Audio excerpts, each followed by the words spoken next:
Welcome to YouTube channel mga kamag. Dito ulit tayo sa ating growing house.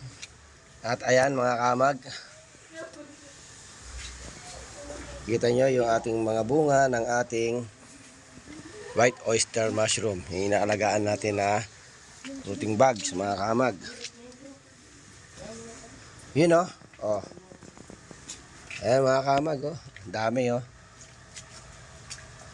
Yan. Tuloy-tuloy lang tayo sa pag-aalaga natin ng ating rooting bags para marami tayong ma-harvest na kabuti mga kamag.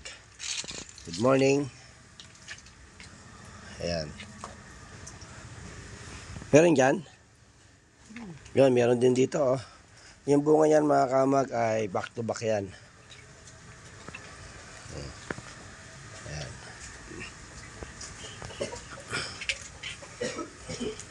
Diba?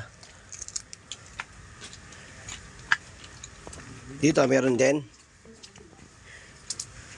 Ayan, meron din dito. Oh.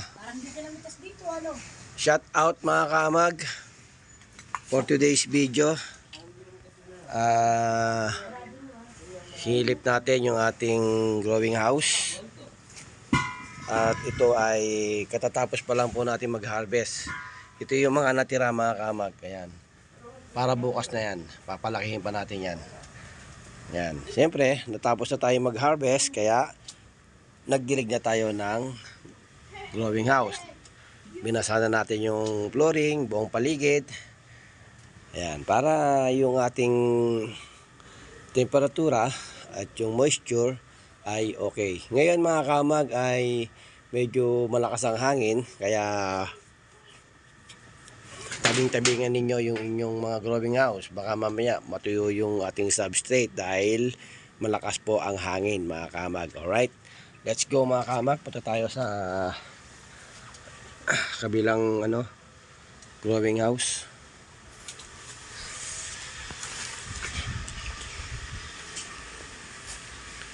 Meron din dyan. Tingnan natin mga kamag.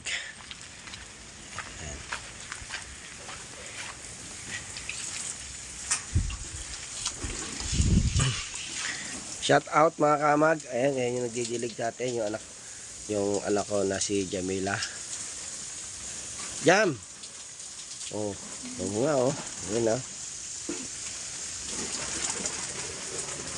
Ayan. Anak ikaw yung sa paligid si Kuya Mika. Ayan, may kanya-kanya silang assignment mga kamag.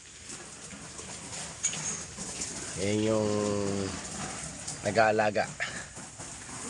Kuya niya dito sa labas. May taga-dilig, may taga-harvest. Ayan o.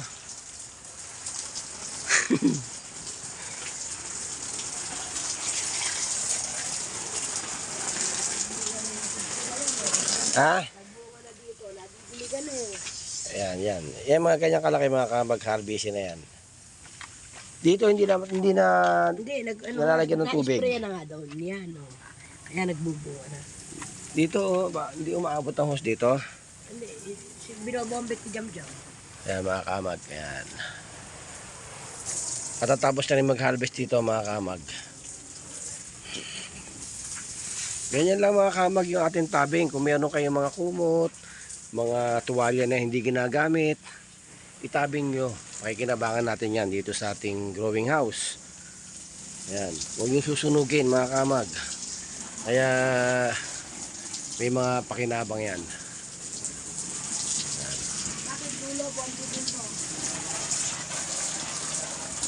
Yan, ganyan lang mga kamag yung pagbasa ng paligid natin. Babasahin yung buong paligid, yung flooring, para yung temperatura na hinihingi natin dito sa loob ng growing house ay ma-maintain natin.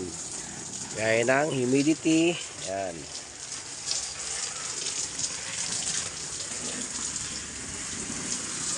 Ayan o.